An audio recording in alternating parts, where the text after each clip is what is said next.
Welcome to A Moment of Xen. Time to sit back and relax as model, actress, mentor, and supermom Xen Sams takes you on a sexy and wild ride, covering the latest in film, fashion, pop culture, cryptocurrency, fintech, cannabis, and entertainment from the millennial mom's perspective. Here's your host, Xen Sams.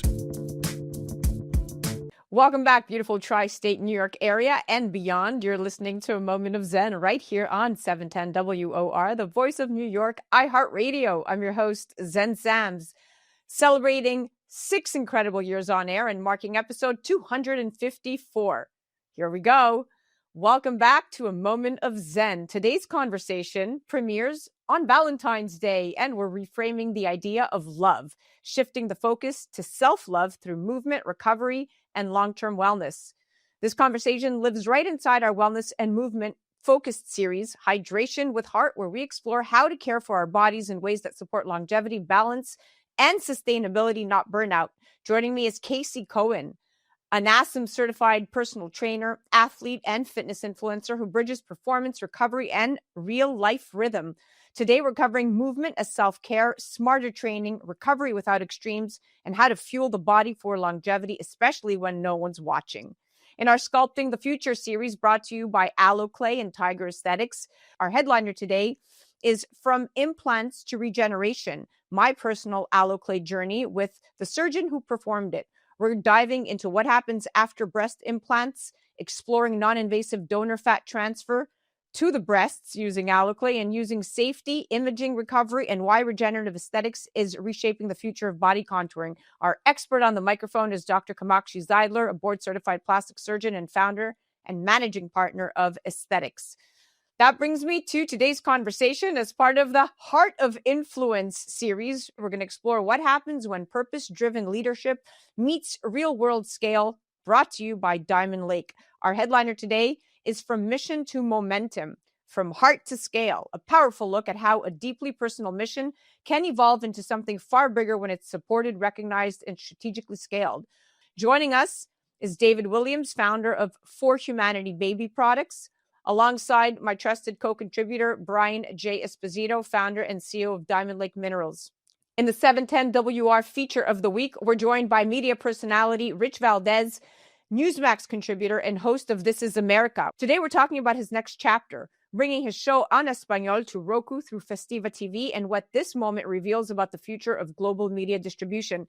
Stay tuned for Rich Valdés coming up next. You're listening to A Moment of Xen right here on 710 WOR, the voice of New York, iHeartRadio. We'll be right back after this. A Moment of Xen is brought to you by Your Home TV with Kathy Ireland and their channel partners. Head to yourhometv.com for free, family-friendly programming, streaming 24/7. The Kelly Williams Show is brought to you by Serendipity Yacht Cruises and Events. Tune in and turn on your happy. Kelly Williams is full of energy and incredible guests. Watch her anytime, free programming on Your Home TV network, and do follow her on social media for a chance to win monthly prizes. Check out The Kelly Williams Show on yourhometv.com. Tune in to A Moment of Xen, Saturday nights from 9 to 10 p.m. on 710 WOR, the voice of New York. Welcome back, New York tri-state area and beyond. You're listening to A Moment of Xen right here on 710 WOR, the voice of New York, iHeartRadio. I'm your host, Xen Sams.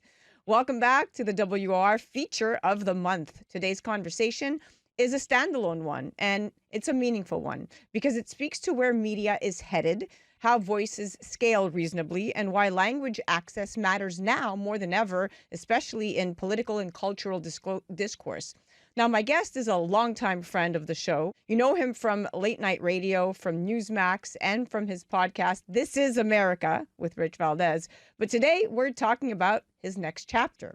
Rich has just signed a groundbreaking syndication deal, bringing his show en español to Roku through Festiva TV, reaching millions of households across the U.S., Puerto Rico, the Caribbean, and Latin America, powered in part by artificial intelligence that make bilingual distribution scalable, all the while preserving nuance and voice.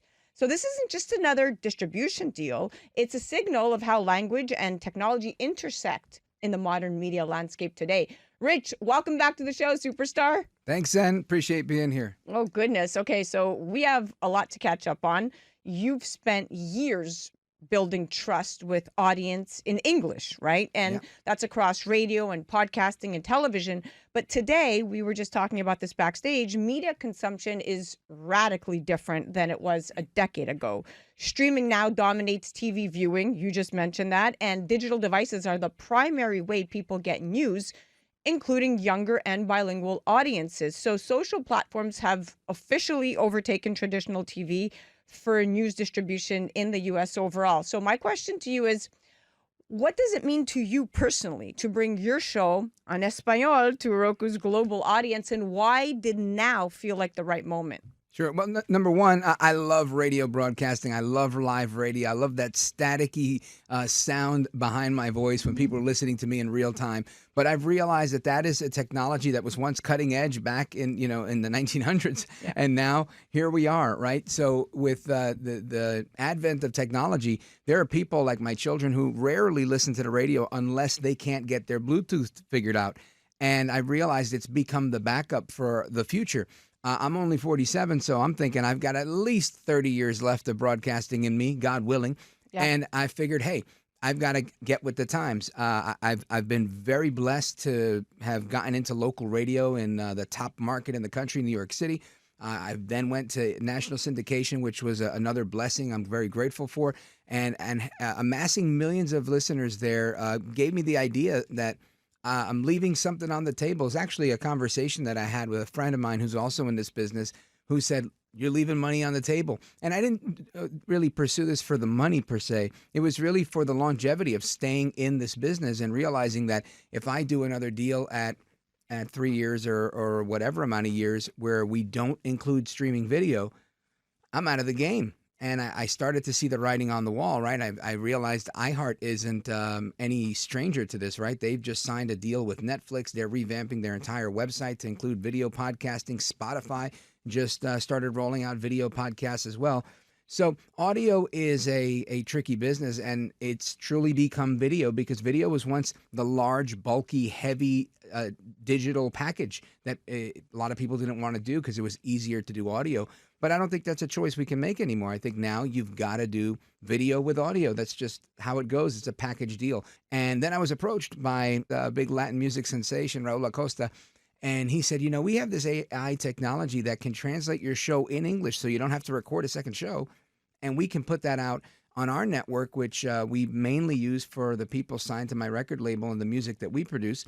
And we're looking to get more involved in news and commentary, and we'd like to put your content out there to give that American perspective to people in the Caribbean, in Latin America. Beautiful. I'm going to stop you right there just because Sure. I want this to progress into the next question. So partnering, you just mentioned, with Raul Acosta and Festiva TV brings together really strategy and cultural insight and audience access at a moment when Hispanic and bilingual viewership is reshaping mainstream media consumption, right? Hispanics now make up nearly 25% of the U.S. population and account for an outsized share of streaming growth and cultural influence, right? So why was partnering specifically with Raul Acosta and Festiva TV the right alignment? Like, you could have done this with anyone. What did he understand about this moment that made this collaboration feel inevitable? I think it was the fact that he wanted to distribute in Spanish primarily. And I thought that was a key thing to do because, one, it really allows us to scale the show. I don't have to record a second show, and we get to have a whole new audience. But the big part was there's a lot of political shifts that are happening in the Caribbean. We've seen what happened with Javier Milei in Argentina, what happened in Chile, right? There's a lot of conservatives getting elected, and there really is, and people have been saying for a long time, Hispanics, by and large, are rather conservative, very culturally and socially. So it made sense, and I think the icing on the cake has to do with right now, like what happened last week and what's happening in this current time frame, which is Bad Bunny at the Super Bowl. I think that's probably the icing on the cake for a lot of people wondering, why would Bad Bunny go and why would we do this and that's the why. You just mentioned all those reasons that the NFL saw the need to go into Latin America and South America to expand their presence. And they're not the only company doing it. Lots of companies are doing it because it's an opportunity that is upon us. So we can shrink in front of it or we can rise to the occasion, and I chose to rise to the occasion. You did choose to rise to the occasion. And what you're saying plays into the current narrative, right? It's rare when cultural intuition and media strategy collide, and this feels like one of those moments. Sure. So let's talk about artificial intelligence. One of the big stories here that the audience isn't talking about yet is AI's role in language accessibility. So using AI assisted dubbing and translation tools without a doubt dramatically expand reach, but with commentary, tone, and nuance, that's everything. So getting the cadence right? Like handing yourself off to a bot essentially. So at the same time, we're looking at research and it shows that AI language models perform very, very differently across languages and dialects unless they're trained for cultural and regional context. So that's something developers are actively researching right now, which has always been a barrier for me to take that step and leap into, linguistic translations off of a platform. So how do you see artificial intelligence expanding access without sacrificing that authenticity, like your authenticity, particularly for Latino audiences who are incredibly discerning? Sure. Well, I'm not trying to fool anybody, right? I think everybody's going to know that this is a translation. I think this is more like looking at it from this perspective. If someone were to come to me and say, hey, we want to take the video you just did with Zen Sams and we want to transcribe it into Portuguese, but we're going to transcribe it with, letters at the bottom of the page, I wouldn't object to that. I would just say, sure, you're translating what I'm saying. I would automatically assume there's going to be some loss of nuance there. And I do the same when you say you're translating my voice into Spanish. I doubt it's going to sound like when I actually speak Spanish, but it should get the majority of that message across. And if, this is really a pilot, right? So if this thing takes off and there's a real desire for it, then nothing's stopping me from doing a whole separate show in Spanish that is targeted there. But we won't find that out until we launch in this direction. And that's an important point that you just made, that reframing the narrative, right? Artificial intelligence as a tool for inclusion, not replacement. That's the conversation the industry needs to be having right now.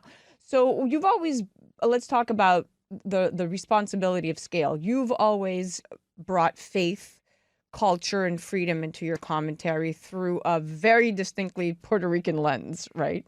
But when you speak to millions across borders, Rich, culturally, politically, and linguistically, the stakes change, right? We know that many U.S. Latinos get news in English and Spanish or both, and that bilingual consumption is nuanced, not monolithic. So does reaching a broader Spanish-speaking audience change the responsibility you feel as a broadcaster, or does it sharpen it? Zen, that's a fantastic question. And I'll answer it by saying this. For many years, I felt that there were opportunities I could not be included in because I was a New York City broadcaster. And there have been times where people have come to me and go, Brooklyn, right? I could hear it. I could hear it in your voice. I don't think I distinctly sound Brooklyn, but obviously those are discerning and they can tell. In broadcasting, it was always kind of taboo. You had to sound like you were from Ohio in order to get every job, right? Landing every job as a voiceover artist or whatever. This is a different place, a different time. And again, I'm going to use the example of the Super Bowl. We have Bad Bunny. Bad Bunny is very distinctly Puerto Rican. He doesn't sound Cuban. He doesn't sound Dominican. He sounds extraordinarily Puerto Rican with the thickest Puerto Rican slang you can imagine. He doesn't water himself down in any way, and he landed the biggest gig in town. Why? Because it worked. People who don't even know what he's saying are enjoying what he's singing about, and they're learning the translation. You go over YouTube and you see people learning the words in Spanish, translating that stuff. So I think we're in a different place where the barriers that once existed don't exist in that way. And so I look at it from that perspective. Yeah. So let's zoom out for a second. Over the past decade, the media landscape, Rich, you and I, we know this better than anyone else, has evolved from a broadcast-centric model to one that's really dominated by on-demand, digital, and social platforms. With niche voices, of course, and podcasters now, if you look, they're rivaling legacy broadcasters for influence, right? So without a doubt, technology has empowered audiences to choose how and where they engage, and that's really shifted power towards creators who can adapt, right? So you are essentially in that creator pool. You're not just a broadcaster. So when you look back at your career, from traditional radio through national broadcast, podcasting, and now artificial intelligence-enabled bilingual syndication, what do you see as the through line? And where do you see the next frontier for media voices like yours? Well, I'll say this.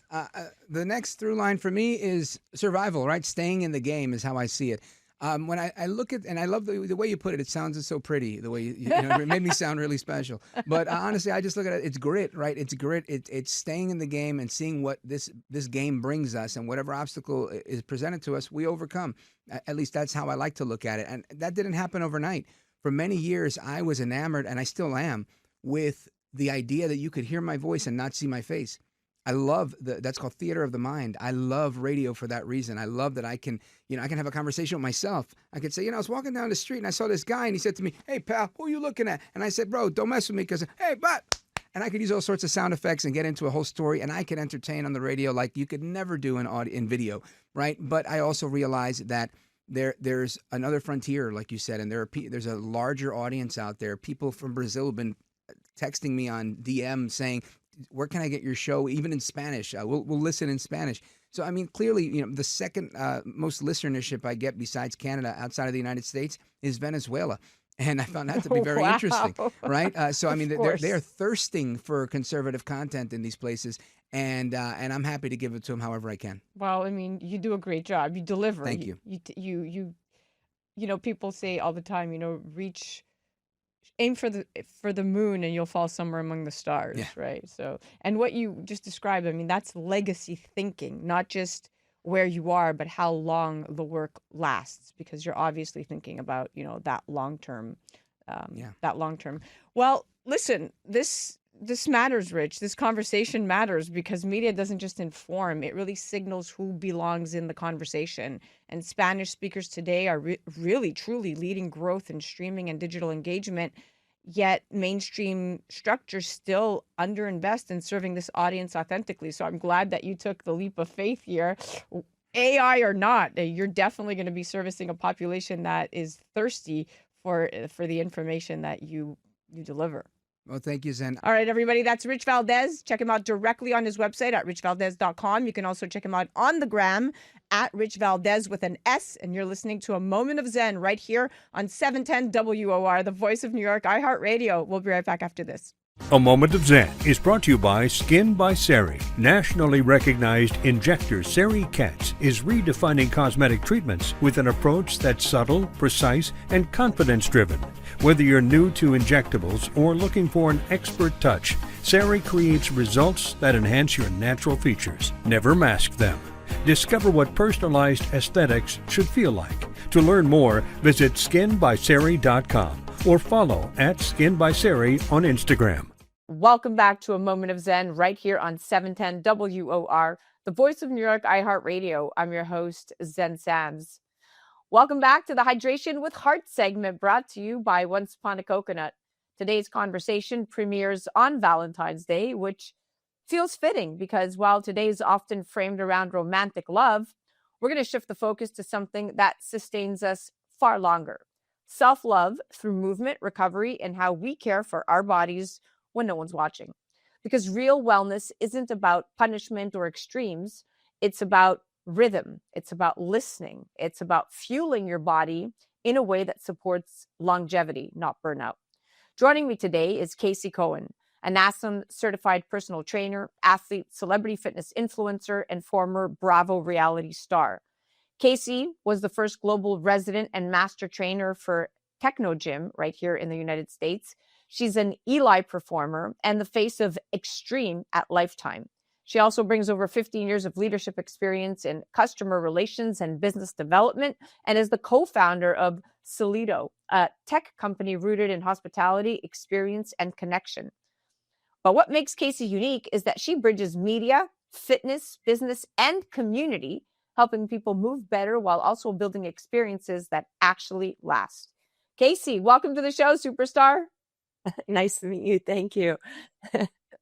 I'm so excited to meet you too. So on Valentine's Day, we talk a lot about love as something external, but when you look at the research published in the Lancet Psychiatry, it shows that regular physical activity reduces symptoms of anxiety and depression by up to 30%.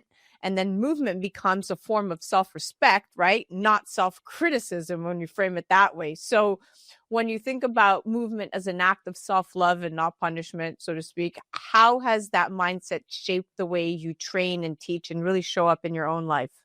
I teach about 20 classes a week, all over New York City for lifetime. I don't look at it as an act of punishment. It's something that I love to do. I'm obsessed with fitness. I love bringing people together and really showing them their innate power, right? That's part of my job, is to just mirror your gift and show you what you have. And so most people will go into working out to like punish themselves or like move to exhaustion. But once you find something that you truly love to do, like for me, it was cycle. Once you find something that you truly love to do, you feel energized and you feel excited to go and do it. And it completely shifts the way you look at fitness. You're 100% right. It's finding that passion, your driver. And that really lands, because when movement comes from care instead of pressure, it becomes sustainable. Now, we live in a culture that glorifies no days off. It's true. Yet the American College of Sports Medicine warns that overtraining increases injury risks and disrupts hormones and can actually stall progress. So you're known for high energy workouts. How do you help people build discipline and consistency without crossing into burnout or overtraining? I always say like little by little becomes a lot, right? It's something that I have to do for my own self. So being that I'm teaching a cycle class or more recently a yoga sculpt class, right? I have to be very aware of how much and what I'm doing to my own body. So same thing for anybody else. I would encourage you to say, okay, how am I actually feeling today? And what do I need? Do I need to take something so high intense, or can I pull back a little bit? It's not that you're doing less, but you're being more aware of what you actually need. And that balances everything. Now, you recently said something that really resonated with me. Recovery is sacred. And science backs that up. In fact, recovery is when muscle repair and nervous system regulation and metabolic balance actually happen. So when you say recovery is sacred, what does that look like in real life, especially for high performers who struggle to slow down? Recovery, something that I was struggling with as well, like being that I was super active, I'm teaching so much too. But the best advice I can give again is to treat it like a non-negotiable. It's not optional. It's like has to be prioritized just as much as your workout. So if I know I'm going to be doing 2 cycle classes today, what can I do to balance that out so that the mobility and the strength and the injuries decrease, but my performance will also increase, just like sleeping and fueling your own body. You have to balance it. You can't just go to one extreme. Yeah, and that reframing is very powerful, because treating recovery as essential and not optional is probably the only mindset athletes should have. Absolutely. So let's chat hydration and electrolyte replacement, which hydration is often oversimplified as just drink more water, right? But the research tells us a very different story. Studies show that losing just 1 to 2% of body fluid can impair strength and endurance and even cognitive focus. So electrolytes, especially potassium and sodium and magnesium, are critical for muscle contraction and nerve signaling and recovery. So without proper electrolyte replacement, hydration alone doesn't fully do its job. So why, in your opinion, are natural sources of electrolytes like coconut water becoming more increasingly important in both performance and recovery conversations versus the Gatorades of the world? I always say this, but like you can't fuel a Ferrari with Camry gas. And so like for me, like I treat myself like a Ferrari, right? So I'm teaching and training all day long. What I put in my body is essential for my performance. And being said, like coconut water has all this potassium, it supports hydration. It doesn't feel like you're like heavy. I know sometimes when I have like those sugary drinks, I feel like disgusting after I Yeah, get into my body. you're right. And that's kind of like the same thing with I just said with the gas. Like you don't feel well. And so being intentional about what you fuel yourself with is huge on your performance. Yeah, because to your point, hydration isn't just about fluids; it's about function.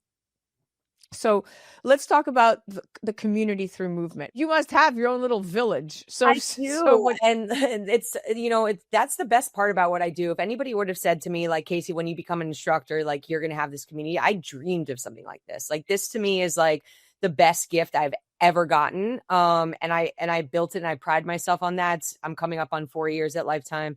And I see these people multiple times a day. They take 3 classes, they'll take 2 classes, they'll take 1. Sometimes, they'll take 1 class a week. Sometimes, again, as I said, I'll see them 3 to 4 times a day. Right. And they see me more than their own family. They encourage each other. They push each other. For me, community is like, again, the best aspect of fitness. You're holding yourself accountable. You're motivated by other people. When you see other people and you're like, oh, how was your day? How was your week? You don't often have that, especially in New York City. But I have definitely created this group of people, and I always, encourage more and more to come, right? It grows, but they have this emotional connection with each other now, even on like the hard days. Yeah, well, you're onto something specific, because studies consistently show that people are far more likely to stay consistent with fitness when there's a sense of community. And group movement isn't just physical, it's emotional and social. So you are right on the psychology behind the trend. So let's talk about the future of group fitness. The fitness industry is without a doubt evolving, and people want experiences that feel human and intentional and connected, not transactional, like what we're alluding to here. Looking ahead, how do you see group fitness really evolving, and what do you think people will value most in their movement experiences, if you will?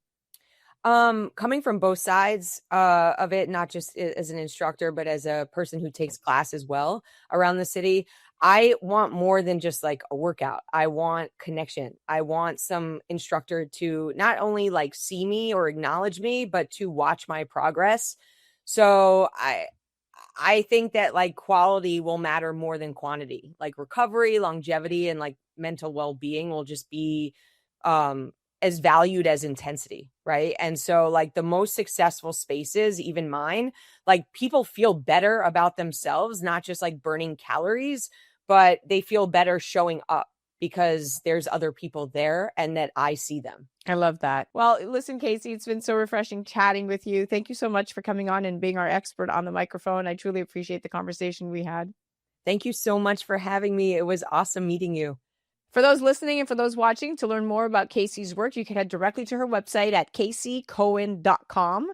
You could follow her directly on Instagram at CaseyLCohen. You could check her out online and sign up for any one of her classes throughout the city. And a big thank you and a big shout out to Once Upon a Coconut for supporting conversations around hydration, recovery, and caring for the body in ways that actually support long-term wellness. You're listening to A Moment of Zen right here on 710 WOR, the voice of New York, iHeartRadio. We'll be right back after this. A Moment of Zen is brought to you by Once Upon a Coconut. Discover the refreshing taste of 100% pure coconut water that actually tastes great. Naturally sweet with no artificial flavors or added sugar. It's packed with electrolytes to keep you hydrated throughout your day. And with 10% of profits going to charity, every sip makes a difference. Pure taste, pure goodness. Experience nature's Gatorade. Visit Once Upon a Coconut or naturesgatorade.com. Welcome back, beautiful New York tri-state area and beyond. You're listening to A Moment of Zen right here on 710 WOR, the voice of New York, iHeartRadio. I'm your host, Zen Sams. Welcome back to Sculpting the Future series, brought to you by alloClae and Tiger Aesthetics. This is going to be a patient-surgeon conversation on donor fat transfer, safety, and the future of where breast aesthetics is headed.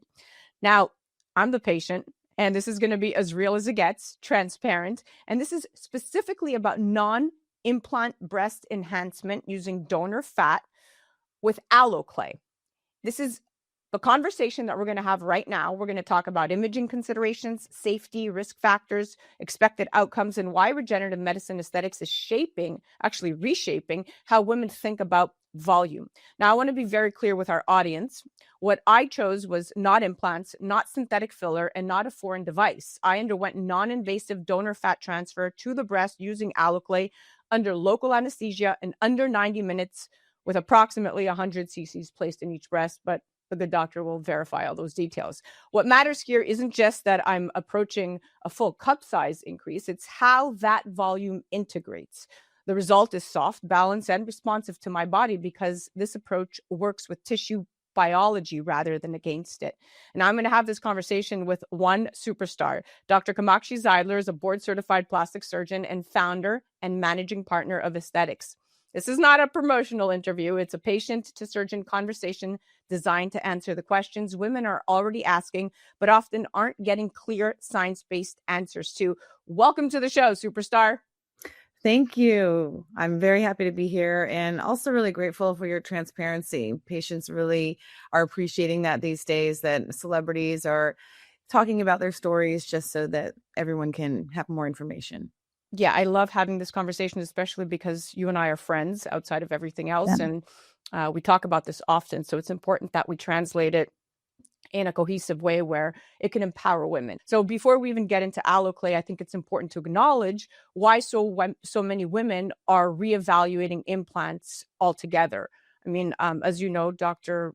Zeidler, I had saline implants for 14 years. Mhm. One began lowering. I suspected a slow leak. And after explantation, mold was discovered and confirmed by a third-party lab. And that experience reshaped how I think about long-term risk and immune response and foreign materials in the body. So when a patient comes to you post-explant, especially one who is risk-aware and health-focused, how does that influence the solutions you're willing to offer?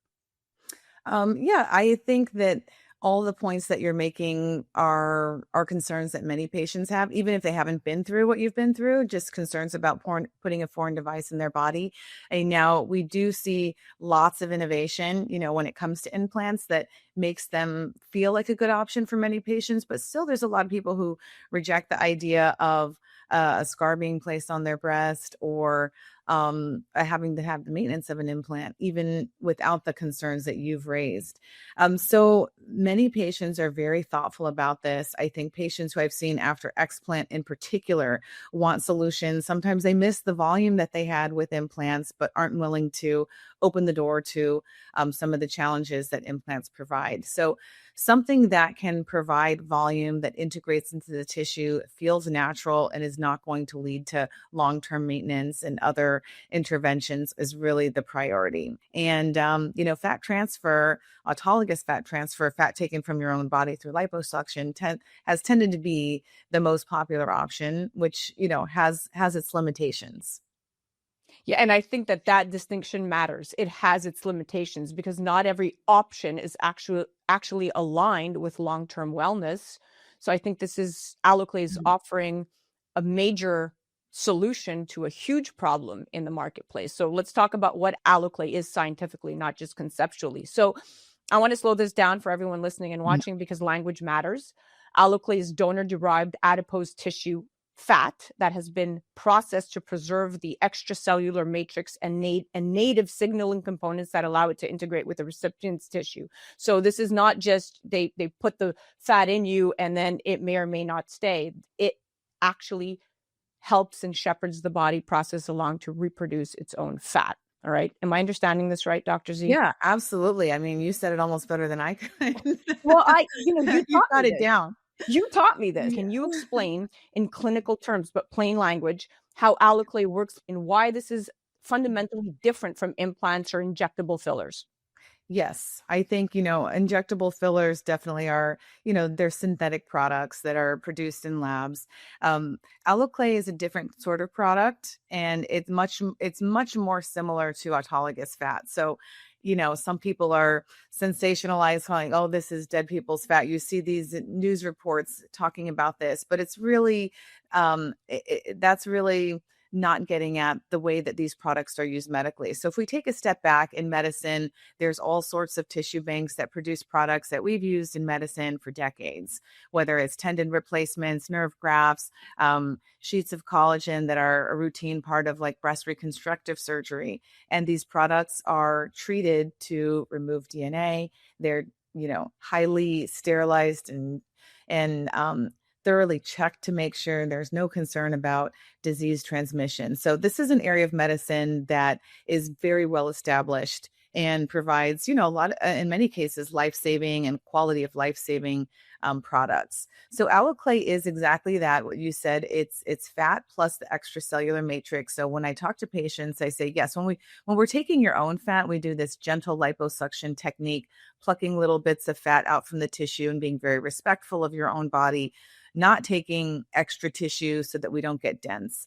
alloClae, because it is donor derived, actually can take a little bit more than that. So it's fat plus the extracellular matrix. And it's that matrix that has some of this bioregenerative properties. It has protein signaling agents that create regeneration, bring in blood supply so that your body integrates into this tissue. The other interesting thing that maybe we'll get into, it's actually that exact extracellular matrix component that actually makes this product have a little more cc per cc than, say, your own fat. There's a little more structure to it. And those of us surgeons who are using it, particularly in the breast and the body for shaping, not just volume enhancement, are, actually liking it better than autologous fat for this reason. So let's talk about imaging before and after, what patients should know. So one of the most common questions I hear from women is about imaging, not just afterward, but before and long term. Women want reassurance that this won't complicate future screening or diagnostic clarity. So what types of imaging do you typically recommend pre and post procedure, and how does donor fat behave radiographically compared to implants? Right. Really good questions. I think particularly when we're talking about the breast, we have lots of thoughts on, monitoring for breast cancer, since it is so common. I think, the concerns about fat in general having any risk of cancer has been put to rest long ago through many, many studies. I think this product, falls into that category. Now, when it comes to having a procedure where something is injected into the breast, thoughts on how that looks on a mammogram, ultrasound, or MRI after the procedure long term is important to think about. We don't want patients having unnecessary biopsies and going through the stress of thinking there could be a concerning lesion there. So the real goal is to first establish a baseline. So all patients, young, old, anything, I always recommend an ultrasound. This gets a lay of the land and understands, if we feel something after a procedure that could be a concern, that we knew before the procedure everything was fine. Just because there can be inflammation and irregularities through the healing process. Patients who are of age for mammogram, we should always have an up-to-date mammogram for the same reason.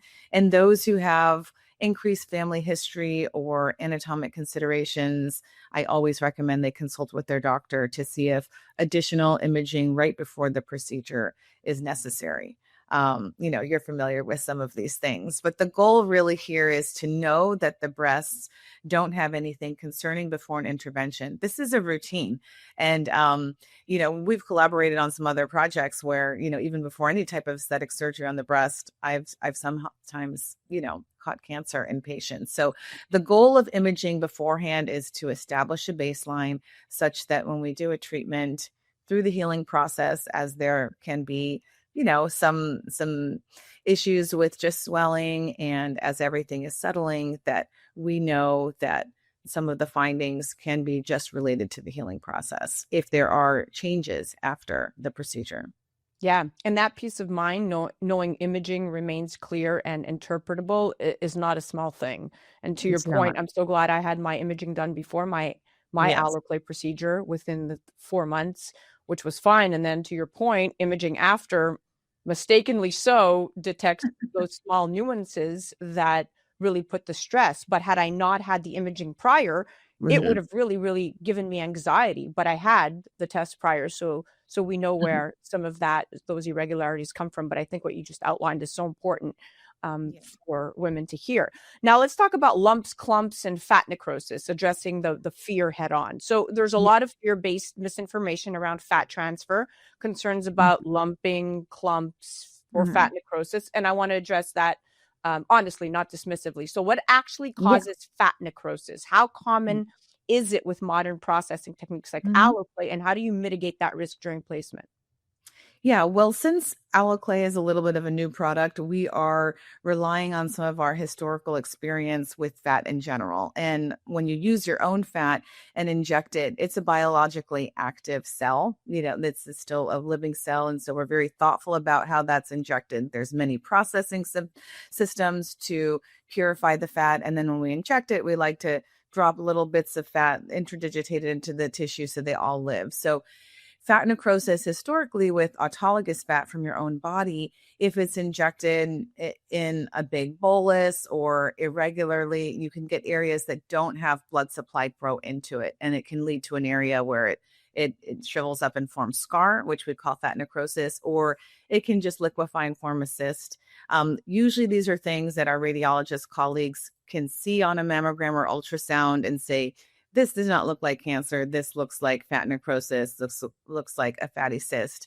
We know you've had a prior procedure and, it's not raising lots of concerns. Radiology is very sophisticated. And alloClae is something that is different, right? It's not biologically active. The cells have been treated to remove all of the DNA. So they're not cells that can replicate. It's a product that, blood supply grows into, but we still think of it in a similar fashion. We don't want to inject just a gigantic bolus and create an area of scar.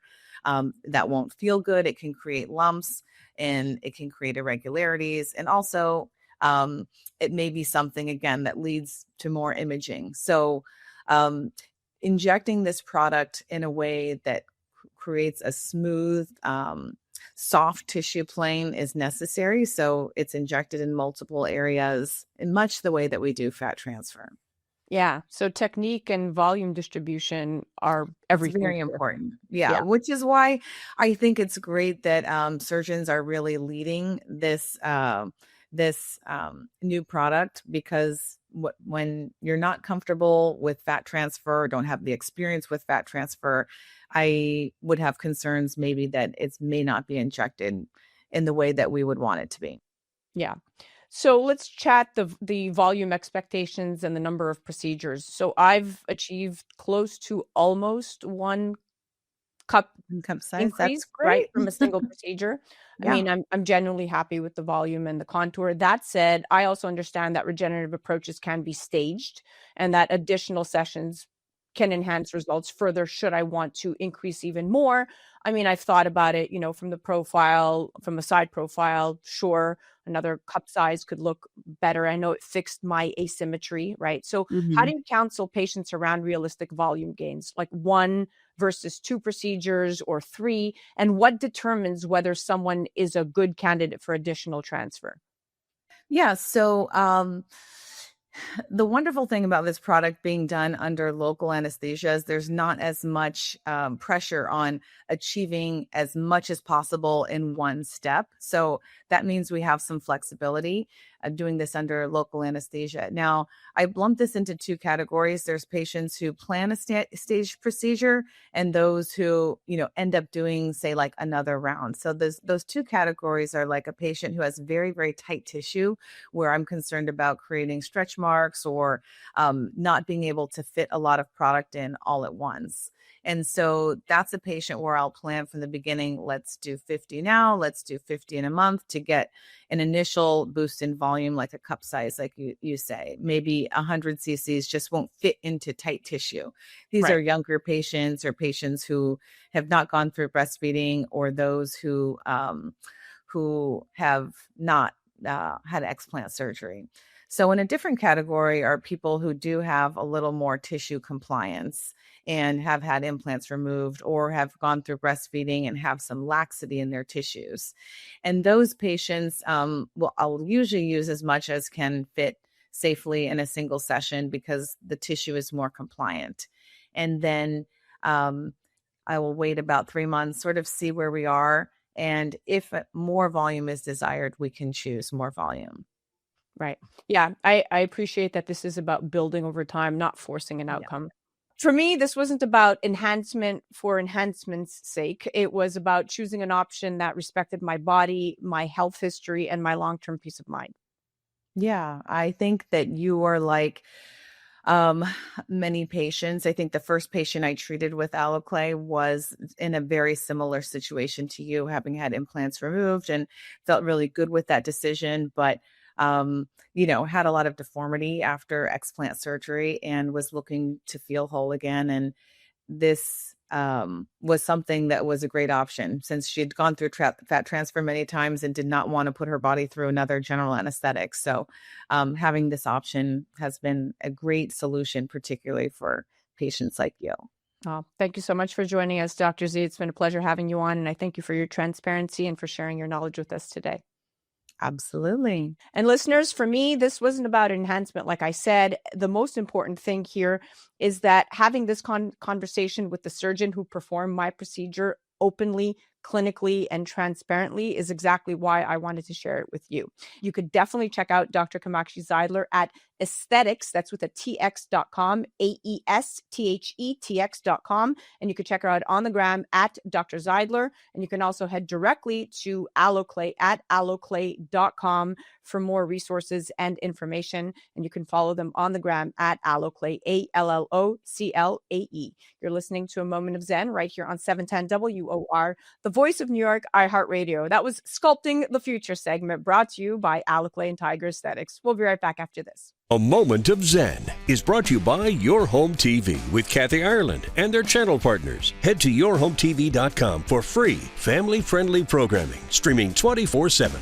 Are you looking to build a new home? Think about building a barn-dominium. There's just something about getting away from it all. Country living, fresh air, and outdoor entertainment. Watch luxury barn-dominium tours on Your Home TV and let Stacy Lynn, the barn-dominium lady, take you on a journey through her barn-dominium designs. Tune in to A Moment of Xen, Saturday nights from 9 to 10 p.m. on 710 WOR, the voice of New York. A Moment of Xen is brought to you by the Malillo Method Centers, where hope truly lives, specializing in ADHD, dyslexia, autism, and other neurological challenges. Dr. Robert Malillo and his team create personalized treatment plans that go beyond symptom management. Using advanced neuroscience, they help children and adults reach their fullest potential. Families worldwide choose the Malillo method for answers and results. Begin your journey to better brain health at drrobertmalillo.com. Welcome back, beautiful New York tri-state area and beyond. You're listening to A Moment of Xen right here on 710 WOR, the voice of New York, iHeartRadio. I'm your host, Zen Sams. Today's Heart of Influence conversation is one of my favorites because it sits at the intersection of story, strategy, and soul. We're living in a moment where consumers are demanding more than great products. They're demanding values, transparency, and real impact. In fact, studies show that over 70% of consumers are more likely to support brands that align with their values, and nearly 60% say they're willing to pay more for purpose-driven products. But purpose alone isn't enough. It needs infrastructure, mentorship, and the right leadership to truly scale. That brings me to today's conversation. Joining me in the Heart of Influence segment, brought to you by Diamond Lake and its subsidiaries, is David Williams, the founder of For Humanity Baby Products. That's a brand born from decades in the juvenile products industry and fueled by a deeply personal mission to help combat human trafficking through commerce. And alongside him is my trusted co-contributor and the CEO of Diamond Lake Minerals, Brian J. Esposito. He's a global business leader, often described as the architect behind scalable, ethical enterprise, known for recognizing not just strong companies, but strong founders.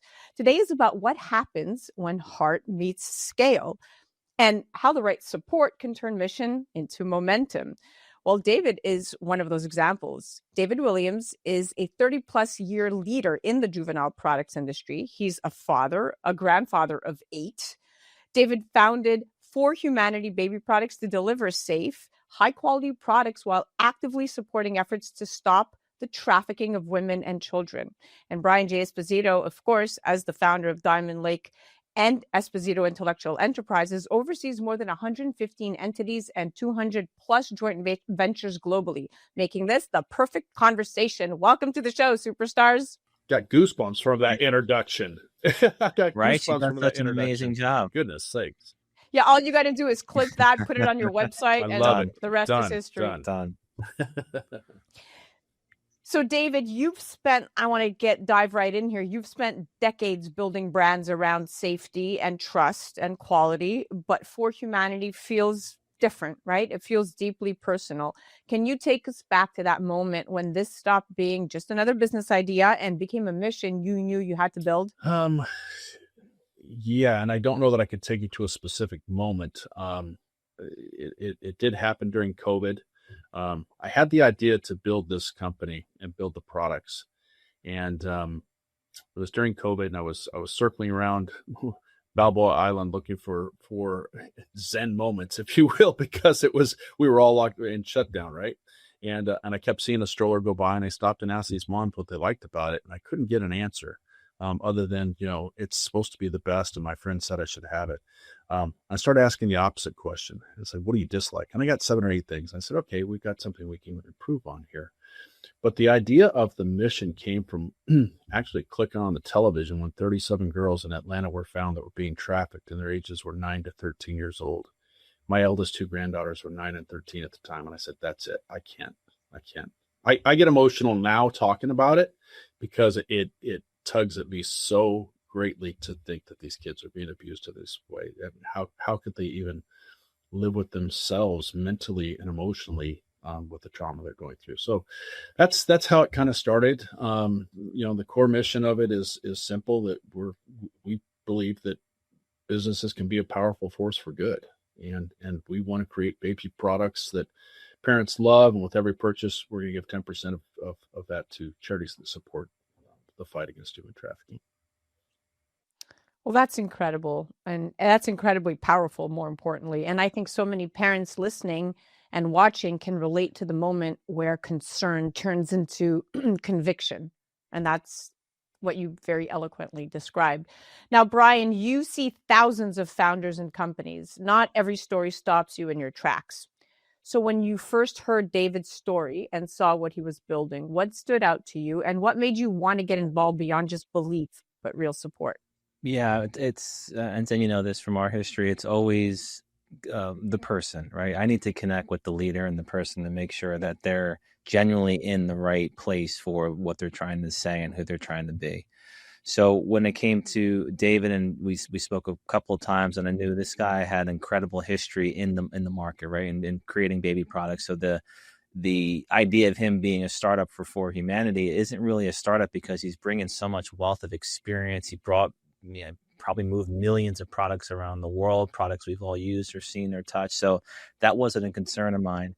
When he wanted to put his name and family and his family name in the spotlight as it relates to trafficking, that's a scary place to be, right? That for people to do that, you're putting a target on yourself. And I admired them for that, for wanting to say, hey, listen, this is the mission behind the brand. We're going to do everything we can from a financial perspective to help support charities and initiatives doing this. One of the scariest things about the space is you kind of don't know who the good guys are. And that's unfortunate. It's a reality. And it takes good guys like David to help push through and break through that. So he has my full support. Honored to work with him. I know the products are incredible. His heart's in the right place, and I'll do everything I can to help make his mission and his family dream to become a strong reality as leaders in the market. Yeah, that distinction, Brian, is so important. Not just backing a product, but backing the person behind it. That makes all the difference. Absolutely. Now, David, when we talk about purpose-driven brands, we often struggle when more of them that I know than not often struggle when they scale because the mission can get diluted, right? So as you grow For Humanity, how are you protecting the integrity of the mission all the while still allowing the brand to expand in a meaningful but a sustainable way?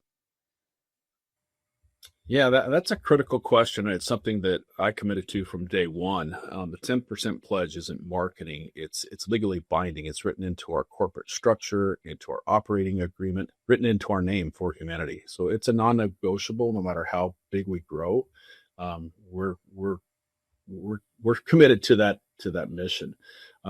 As we scale, the key will be that we have transparency, right? We're going to be publishing our annual reports, showing what we've contributed, where that money is going to, And I think it's something that we owe to not only our investors, but to our customers and to our staff, because as we grow and we hire people, they're going to have to be committed to this as well. When it comes to distribution, I think I mentioned to you earlier, I'm headed to visit with some of the third-party logistics companies that will actually be warehousing and shipping our products. And part of that is not just their operation, but where are they aligned with us in the mission? Who are they hiring and how are they treating their people? It's not just sex exploitation. It's about how you treat people as employer to employee as well. So we're aligning with the right people. We're making sure that our advisors and that our board hold us accountable to this. This is it's a mission of integrity. It's protected because it's foundational. It's not decorative. We're committed to it, and we're going to make sure that it happens. We're going to hold ourselves accountable every day. Wow, that's an important reminder, right? That growth doesn't have to mean compromise, that you're still doing it ethically and with transparency, and really even being willing to be held accountable by your very own board. That speaks volumes. So you're saying all the right stuff, David. Now, Brian, one thing you're known for is helping founders move from passion to precision. What does your involvement actually look like when you support a founder like David? And I mean, how do you help turn purpose into a scalable, profitable enterprise? Again, with David, it's a really unique situation because he has so much history and experience with global brands and bringing products to market, getting the right price points, knowing the right manufacturer. And then when it comes to baby products or infant products, there's so many safety and regulation checks. He's got that down to a science. I can't do anything to help him perfect that. What I can do is help him get exposure, get his story out there, connect him with the right people, possibly assist with distribution and opportunities. He also has that in the bag. So what I want to be here for is someone to be an advocate for David and understand that, what he's bringing to market, I believe is going to be best in breed product, friendly pricing for households and families to be able to have these types of products for their babies. The other thing is, the technology and companies that are in my holdings, I believe we can add a lot of value to even further differentiate him in the market. Things like asset tracking, really unique technologies that could be included into these products for version 2s or version 3. So excited to have those conversations with David and his team on how we can combine some of my holdings and resources and IP in what he's developing to further protect him as a leader in the space. And then exposure, like I said before, having great conversations like this, bringing more credibility and eyeballs to the brand is crucial. And what I'm excited about is, I can't speak on all of David's history and what he did for these other companies, but it seemed to be he was so instrumental in those brands becoming very successful. I'm really excited for the market and the public to see now here is somebody that knows this space, knows how to bring the right products, the right pricing, the right safety and regulation to market with these products, and then have him be no different than the Dyson guy, right? I want him to be an authority in the space, somebody that people trust, and a household brand that's not only people have in their homes, but also that is doing good in the world, such as helping fight human trafficking. And now, David, while you're not just a founder, you're a father, you're a grandfather, congratulations, and someone who's thinking about the world our children are inheriting, right? So what do you hope parents feel when they buy from For Humanity beyond the product itself? And what would success truly look like for you 5 years from now? Well, thanks for making me out to be the fossil that I am. I appreciate that. My oldest grandkids are 18, and it's really making me feel old. I think for success for us, gosh, that's a hard one to quantify right now as we're just getting started. On the business side, we're launching this stroller, and we're coming out with diaper bags and infant car seats and all these other things. we want to be recognized as a premium product, but we also want to be recognized as somebody that's making a difference in the world. And so, when we're, gosh, it's such a hard question to answer, to be honest with you. I would probably defer to Brian and say, you answer this one. It's not just about, the sales, but it's about the impact. We're going to be measuring ourselves up by the impact that we're making. And, when we can contribute thousands, hundreds of thousands, and millions of dollars to these charities that are rescuing kids, I think that's when we say, we've become a success. We've become a brand. It's to me personally, it's to walk down the street and see somebody. And your story is so important, right? Well, Your story is so important. Yeah, I was just going to not interrupt you. I think why David's having a hard time answering this is one of the first things I really connected with him on. It's not driven by any other means than doing the right thing, right? It's hard to describe that. It's hard to put that into words. He just wants to do the right thing, bring something great to the market, and then. No, but that's truth. Like most people can say, hey, we're going to do this because I want to hit $10 million in year one. I want to have 50,000 customers. Like that's not the story here. That's going to happen because he's doing the right thing. And he wants to have this legacy is taking his experience, his life going from incredible ball player into becoming an incredible manufacturer for baby products and being, I think, a key instrumental employee at these companies and partner at some of the other companies. Is his skills and his talents were used for those other brands, that I've seen it all over the place. And the fact that he stepped away from that, I love, and he took the risk to go out and build something because he knew there was a hole in the market. But it's not money oriented for him. It's going to be for investors and stakeholders. But for him, there's a need for this. And as you said before, seeing that story where these girls went missing in Atlanta hit home to his family. And that's what made him make this shift from being in this corporate wheel of all these other great companies to taking the risk, building his own thing and attaching it to something that's going to have a positive impact for global humanity. So the reason why I think he's struggling answering that is he just wants to do the right thing and wants to help people. And it's as simple as that. And it's not a non-for-profit, really so it's tough to describe that. It's one of those things. I use the parable all the time when I talk to people. The parable of you give a man a fish, he eats for a day. And teach man to fish, he eats for a lifetime. But somebody's got to stock the pond, and I want to be the guy stocking the pond for these various charities that are going out and rescuing kids and helping kids recover and helping them reassimilate to a normal life as best they can. That's kind of where my purpose is to stock that pond. I want to be the resource. I went into this and started digging into this human trafficking thing. And it got to be such a rabbit hole. It was so dark for me that I had to pull out. I had to pull myself back and say, okay, how do I get involved in this and do this in a way that doesn't affect me so emotionally that I can't function? Because I got to that point. It's such a horrible, tragic thing. So if I were to buy from For Humanity, I would feel as a parent, I'd be feeling very proud. I'd be feeling very proactive, and I'd be feeling very satisfied.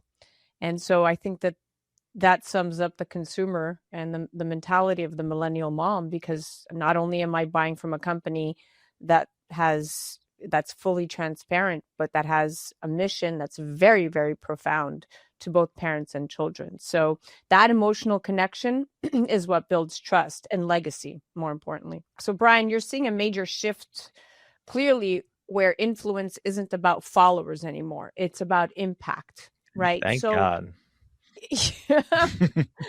Yeah. How does supporting founders like David fit into your larger vision for Diamond Lake and the future, more importantly, of ethical enterprise? Lots of ways to answer that, but if you want to stick to simplicity and the word transparency, as David mentioned a few times, we can touch on what we're doing with tokenization and blockchain, right? There's nothing more transparent than that. And then the really interesting infrastructure and technology stack on blockchain where you can look at things like asset tracking, such as maybe car seats and strollers and some of the other products that For Humanity has. So on the technology side and our services side that we're really experts in, really excited to see how not only can the financial resources that For Humanity will be providing to some of these organizations that David mentioned to help further their cause, but also maybe there's a chance with our technology and what we have in our IP to help prevent some of these things from happening, right? Or to provide quick asset tracking information to the proper authorities when there's an event. So I think, again, the word transparency is key, and the ability to also, I'm excited about it. And these are discussions we have with a lot of other companies. Some we had on your show last week, and with how does Diamond Lake and our tokenization model to help fuel projects on the capital side.